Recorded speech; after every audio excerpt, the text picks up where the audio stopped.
Fala galera, Paulo Aragão falando, e no vídeo de hoje eu vim trazer para vocês algumas novidades, algumas notícias sobre o caso da falência, da recuperação judicial da FTX e do processo da justiça americana contra o SBF, que para quem não sabe é o fundador e ex-CEO da FTX.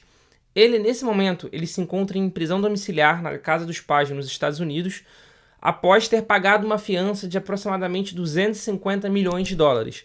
Essa foi a terceira maior fiança da história e ele foi preso em Bahamas. Nas Bahamas foi quando ele foi preso, ele foi extraditado para os Estados Unidos.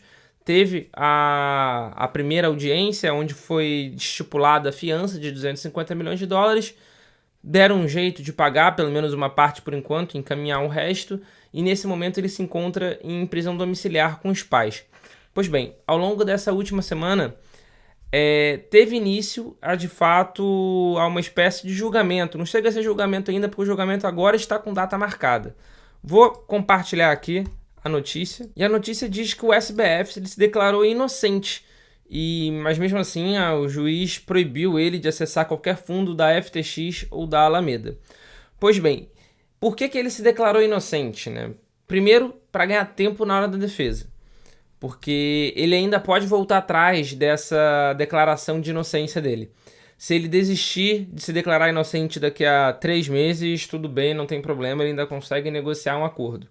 Mas ao se declarar inocente, ele ganha um tempo para estabelecer a tese da defesa dele. Esse é o primeiro ponto. O segundo ponto é que, com isso, ele vai ser formalmente acusado, o governo, a justiça americana, vai ter que evidenciar as provas que tem contra ele no julgamento, e até mesmo antes do julgamento. E o porquê que isso para ele é extremamente interessante? A ex-namorada dele, que era a ex-CEO da Alameda Research, a Caroline, ela fez um acordo como se fosse de delação premiada. Só que ninguém sabe exatamente o que. Ninguém sabe o que ela entregou, quais são os dados que ela entregou, se a justiça aceitou esses dados ou não. Então, ao se declarar inocente, ele ganha tempo para o julgamento, e 2, ele vai ter acesso às provas que a justiça americana pode ter contra ele de forma efetiva. A justiça americana já marcou a data do julgamento. O julgamento vai começar dia 2 de outubro, e o juiz distrital, que vai ser responsável pelo caso, falou que o julgamento pode durar até 4 semanas a partir do momento em que começar.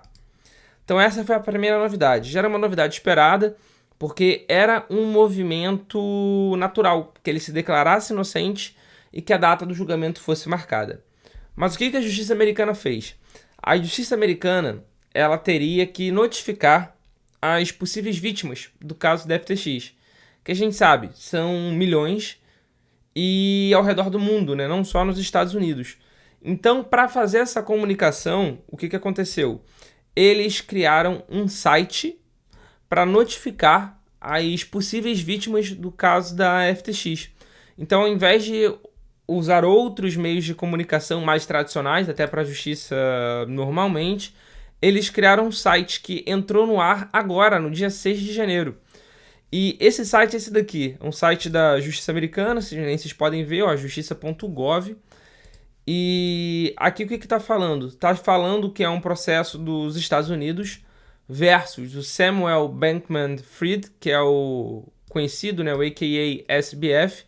E aqui está explicando se você acredita que você pode ter sido uma vítima da fraude cometida pelo SBF, por favor, contacte a coordenação de vítima e de testemunha dos Estados Unidos, do Escritório de Justiça dos Estados Unidos, no e-mail abaixo. E aqui ele dá o endereço de e-mail, para onde, se você tiver interesse em entrar em contato com a Justiça Americana para notificar, falar que você foi vítima da FTX, do SBF, especialmente por causa desses pontos aqui, porque ele fala que as pessoas, as vítimas, tem os seguintes direitos.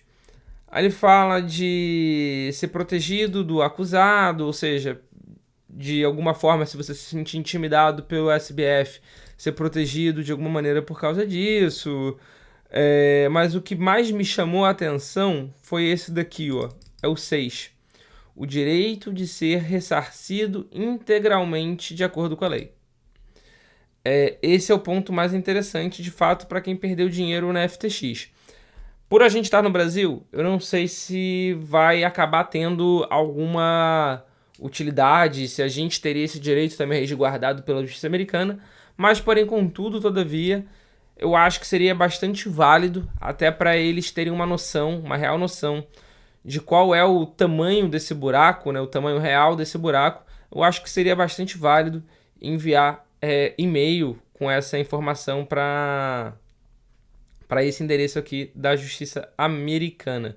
Claro, cada um é cada um, você pode tomar a sua decisão, mas a gente trouxe aqui essa notícia para você, que a Justiça Americana está querendo saber quem são as possíveis vítimas do SBF, no caso da FTX, teoricamente, para garantir algum ressarcimento e para garantir punição adequada também ao SBF.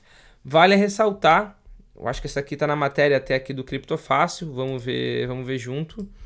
Vale ressaltar que se ele for considerado culpado, é isso mesmo, ó, se ele for considerado culpado de todas as 8 acusações que a justiça americana está fazendo contra ele, ele seria condenado a uma pena de até 115 anos de prisão. Mas que nem eu falei, é claro que ele ainda poderia entrar em algum acordo, se declarar culpado, que já ajuda a diminuir a pena, tentar fazer alguma composição, enfim, a gente sabe como funcionam as coisas. Mas essa seria a pena máxima desses 8 crimes que ele está sendo acusado pela justiça americana.